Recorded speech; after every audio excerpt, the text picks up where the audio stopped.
welcome back to another episode of the Christian Apologist Podcast. I am your host, Richard Long, and in today's episode, what I want to talk about is morality. It seems to be out there a lot lately on the Roe v. Wade case and the way people are acting towards it. And, you know, we need to talk about why there is morality. We need to talk about the ontological question of why is there this thing out there known as morality. But what I've noticed a lot is that a lot of people and a lot of atheists, not all atheists, but a lot of atheists seem to think that Christian apologists are saying that unless you are a Christian or unless you know God, then you can't be moral. And that's not what we're saying. Everybody knows morality. The Bible says it's written on our hearts from birth. So we all know morality. And I watch a lot of debates and I get a lot of feedback from atheists that sit there and say things. But what I've noticed is most of the things that they're saying is the epistemological side of morality, about how they know what morality is, or how we know as a human species of what morality is, even though they fail at it a lot of the times. But they try to talk about the epistemological side of morality. And that is really not my concern, because we all know morality. Here is my concern about that, though, is in today's society, it seems as if it's not about knowing morality. It's more along the lines of, what can I say to make my fellow man happier? Whether it be the truth or a lie, I just want to say what's going to make them happy. And that is not morality. That is a lie. I mean, now don't get me wrong, guys. If you have wives or girlfriends or whatever, if she asks you if she looks good in a dress, you better tell her yes, she looks good in this dress. If she asks you if she looks fat in these jeans, you better say no, she doesn't look fat in those jeans. I'm not talking about simple things of morality. I'm talking about the deep things, the things that can actually hurt people spiritually, physically, like really damage them. That's the type of morality I'm talking about. And like the Roe v. Wade thing, we all agree that murder is wrong. Even the people that are for abortion, they agree that murder is wrong. Except for the line is drawn about, when does it become life? When does it become murder? That's the question. And to me, the truth is just so scattered out there anymore, and the truth hasn't changed. The truth doesn't change. You can't use the "it's true for you but not for me" circumstances no more. It completely disintegrates the laws of logic. What's true for you is the same truth for me at the same place at the same time.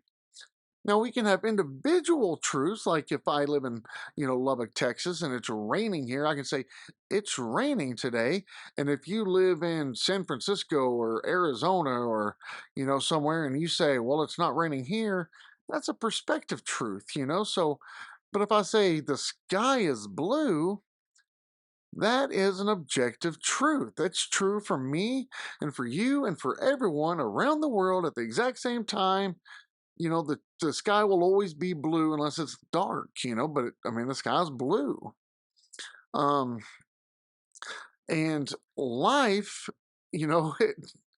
like I said, people break down, they want to break down specifications on when life begins and everything else. And that's how they can justify wanting to do these abortions. But to me, that's the problem with this morality that's going around, with everyone. It's not so much about, you know, truth. It's about, what can I say to justify, to make this true for me and my circumstance. See, and that's not truth. That's not truth. That's just saying something to help you get by with whatever it is that you're doing or you've done, or or whatever. But as far as morality goes, as far as objective morality goes, and I know a lot of atheists don't believe in objective morality, but you can't sit there and say you don't believe in objective morality, even if you're an atheist, because I mean, what is morality? It's simple things. It's like the Nazis were wrong. Slavery is wrong. Um, Killing innocent children is wrong. These kinds of things are objectively true. And if you don't believe that's objectively true, then you need to see a psychologist or a psychiatrist or get on some medication, because these things are evil. They're bad. If you don't like the word evil, you can say bad. They're bad. They're evil things. Okay? Um, I don't understand how atheists can sit there and say that, you know, that they believe in morality, but they don't believe it came from, God. They believe that it's done through evolution. And to me, that doesn't make sense, because for one, there's not a gene inside of us at all that tells us what is moral and what isn't moral. I mean, we know these things from birth, We all do. I mean, look at any kid. They know right from wrong. As soon as they get to the age to know the difference from right and wrong, they know. Nobody has to teach them. They just know. So I don't understand how that could have came from evolution. And they can say, "Oh, well, it came from evolution because it's best for what's best for the human species. It's best for us. So this is where morality comes from. It helps us to flourish and all these things." And if most of us agree that these are good for human flourishing and human development, then it's morally good. And you can't use that, because what if I was to tell you that Adolf Hitler succeeded and Nazi Germany won World War II?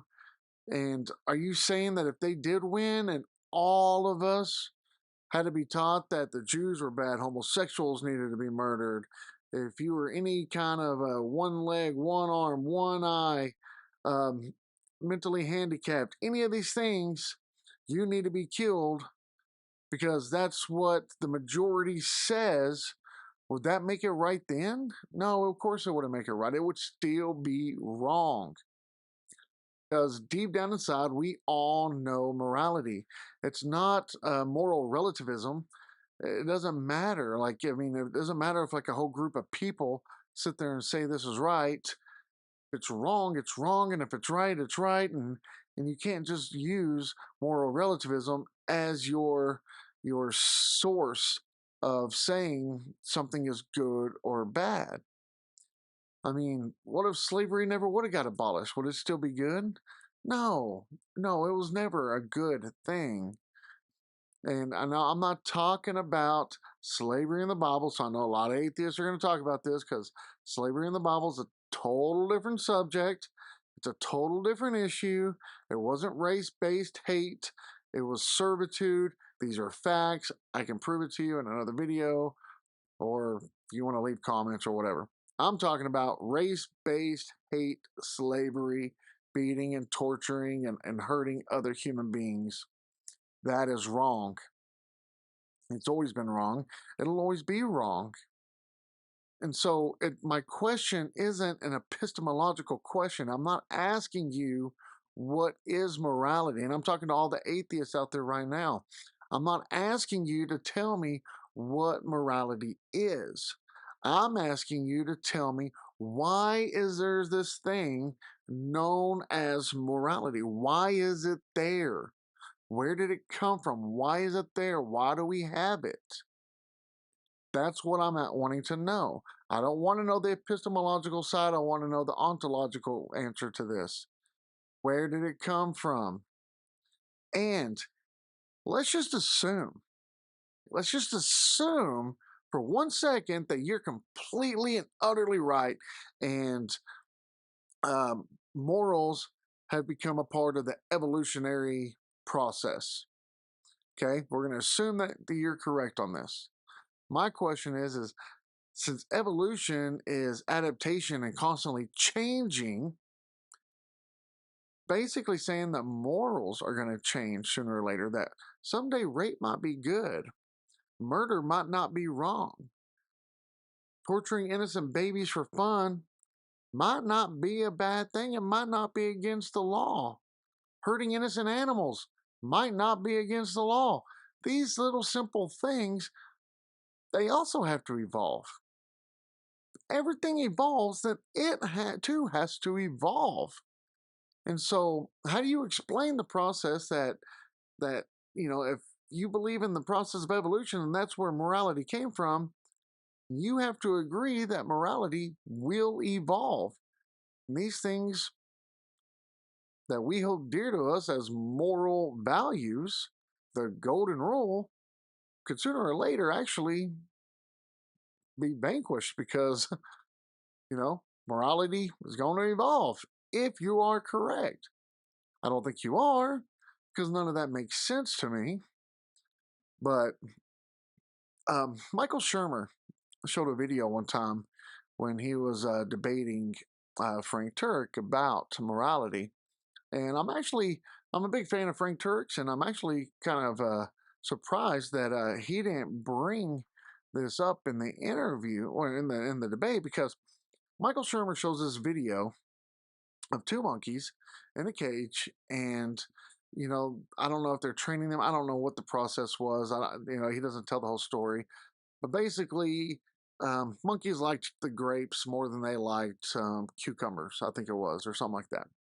And so he asked one monkey for like a rock. So the monkey hands him a rock. So he hands this monkey a cucumber. The cage right next to him asks the monkey for a rock. The monkey hands him a rock, and he hands him a grape. So he goes back to the cage next to the other side again, and he says he asks for a rock. The monkey hands him a rock, and he gives him a cucumber again. Like I said, monkeys like grapes better than cucumbers. So the monkey grabs a cucumber and he throws it at the scientist. And that was Michael Shermer's way of saying that not just humans know morality, know right and wrong. He was saying that this monkey knows right and wrong. He knows that that was a great injustice of what had been done. And I have to completely and utterly disagree. This is a monkey. He is an animal. He is acting on instinct. He's not throwing the cucumber back at the lady because this was injustice. He's throwing it back at the lady because he wants a grape. It has nothing to do with morality. Nothing to do with morality at whatsoever. He wanted a grape. He saw this monkey get a grape. He wanted a grape. He threw the cucumber back. It's not because it was moral. It wasn't because it was injustice. It's because this is what the monkey wanted. I mean, seriously, you're trying to pull morality from an animal, which I was actually thinking about buying a monkey at one time. And he told me that it's basically like raising a 2-year-old for like 30 years. And when they get mad at you, they will take their diapers off full of poop and throw it at you. And you're going to ask this for, it wasn't the same kind of monkey, but it's just the point though. You're going to ask this for like use this as a moral, like a morality to prove a point. I mean, that's ridiculous. I mean, it's a monkey. It's like, if you put these two monkeys in a cage together and you give one a grape and one a cucumber, and one kills the other one for a grape, you're going to be like, oh, it was morality because he wanted the grape. No, they're animals. They're wild. They're unpredictable. This is what animals do. They are not made in the image of God like all of us. They don't act off of morality. They act off of instinct. That's what they do. They act off of instinct. So, and they act off of what they've been trained to. I mean, if you're trying to train a dog and every time you want them to sit, you give them a treat. You sit, get a treat, sit, get a treat, sit, get a treat. And you do this all the time, and it's the same treat, and it's their favorite treat. And then out of nowhere, you start telling them to sit, and you start giving them the nastiest treat in the world. sooner or later they're going to quit sitting. Why? It's not because of morality, it's because they were trained to sit for this good snack. They're not going to sit for a bad snack. And it's the same thing with these monkeys that Michael Shermer was trying to show. So I don't think that's a very good argument for morality being a form of evolution instead of coming from God's nature. I just don't see it. And like I said, nowadays with this cancel culture, I mean, let me ask you this. Do you think it's better to lie to someone because you just don't want to argue with them, or you don't want controversy with them, or you don't want, any kind of conflict with them or argument with them at all? Do you think it's better to lie to them, or do you tell them the truth? I mean, if it's the truth, it's the truth. Like I said, guys, this doesn't apply to you when your wife asks you questions. I'm talking about, serious, deep down questions. Like if someone says, hey, I got fired from my job. I think I'm going to go back up there with the gun. Are you going to be like, well, I don't want to argue with them. So, yeah, that might be just a good thing that, no, you're not going to do that. You know that's wrong. You're going to tell them not to do that. But you think because there's not an immediate danger to that person or someone else, then you can lie to them and your conscience is clear. And let me tell you something. You can lie to someone today about something, but further down the future, sooner or later, it's going to catch up. Going to catch up, and that one simple lie you told could have avoided whatever's going to come to them or to someone else in the future if you just would have told the truth and dealt with the conflict at that time. People don't like hearing the truth anymore, and that is what's scary to me. That is what's horrifying. I mean, like, look at our president, for instance. And I don't try to talk politics on my podcast or my website or my YouTube channel. I don't try talking politics. And who I vote for and who I don't vote for, it doesn't matter. You can't sit there and tell me since Biden's been in office, things have gotten better. There's not a single one of you that's saying your life has gotten better. Yeah, you can sit there and say, oh, we've got all these stimulus checks and everything else. We are going to have to pay that back. And we are paying for it back. I mean, gas prices at an all-time high. Inflation's at an all-time high. I mean, he's giving money away to, Ukraine, and billions and trillions of dollars of it, while we over here are suffering. I mean, and a lot of people are like, oh, I like Biden, I voted. You can vote for Biden all day long, but it's okay to sit there and say, you know what? He's not doing the job I want him to do. He's not doing the best job in the world. He's really kind of, messing us over. He's screwing us over. Us, as in the American people. It's screwing us over. And I don't understand why people are throwing such a controversy about this Roe v. Wade thing. I mean, this is a good thing for democracy. Whether you believe in abortion, whether you pro-choice, pro-life, it doesn't matter. It's good for the democracy because that's how it was supposed to have been. It was supposed to have been in our court, so we make the decisions, not the government, but we do. And so all they said was, you know what? We're going to step out of this because this isn't our decision to make for a country as a whole. This is for each individual state to make for themselves. If you don't like the choice of your state, move states. That's all I can say. But morality needs to be dealt with. And we need to talk about not the epistemological part of immorality. We all know what morality is. We can argue back and forth on specifics of morality, which is ridiculous, but we can do it. But when Christian apologists, majority of them, I can't speak for everybody, but especially for me, I can say, when I talk about morality, I'm not asking the epistemological question of what is morality. I'm asking, where did it come from? Where is its origin? Where did it come from? Why is there this thing out there called morality? I mean, it's just a question. I mean, and people all the time, atheists, a lot of them, sit there and try to talk about evolution and everything else, and some even talk about it being an unknown law, like the laws of logic. Like the laws of physics. They say it's just an unknown law we haven't discovered yet. But I mean, that doesn't explain where it came from. I mean, that's not the ontological answer, because the question still remains: where did it come from? Where did the laws of physics come from? I mean, these are just the simple questions. So, I hope each and every one of you have a very blessed week. If you haven't got my book yet, like I said, it's out. You can buy it at walmart.com, barnesandnoble.com. You can do it on iTunes, Google Play Store, or whatever Google uses as their books, Amazon. Uh, um, I don't know where else. A bunch of different places. My website.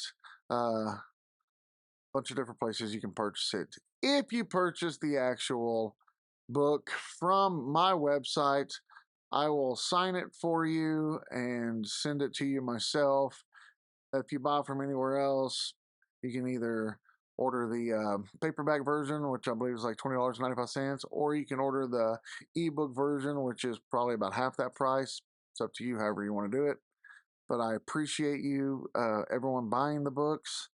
I'm hoping I get to write another one soon. Hopefully, I'll have the time soon. Who knows? I would really like to debate some people. So, if anybody has anybody in mind, and we can choose a topic and we'll stick to that topic and we'll roll with it.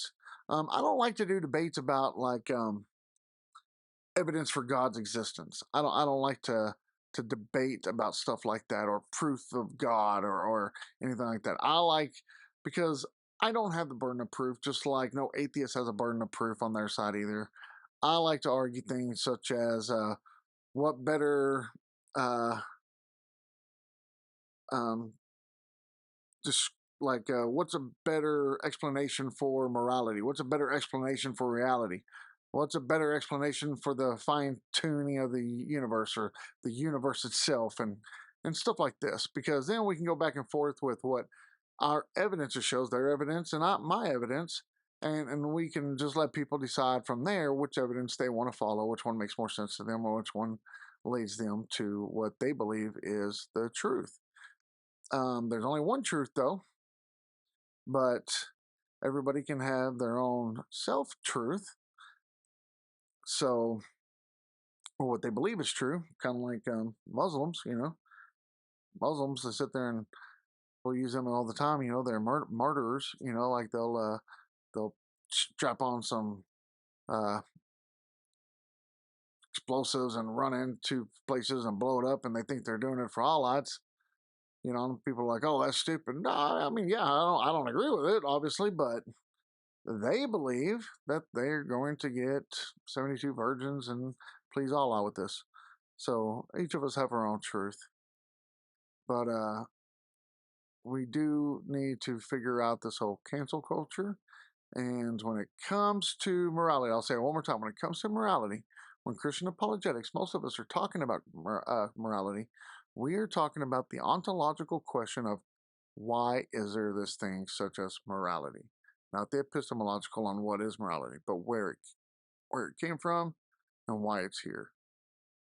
You all have a blessed week, and God bless.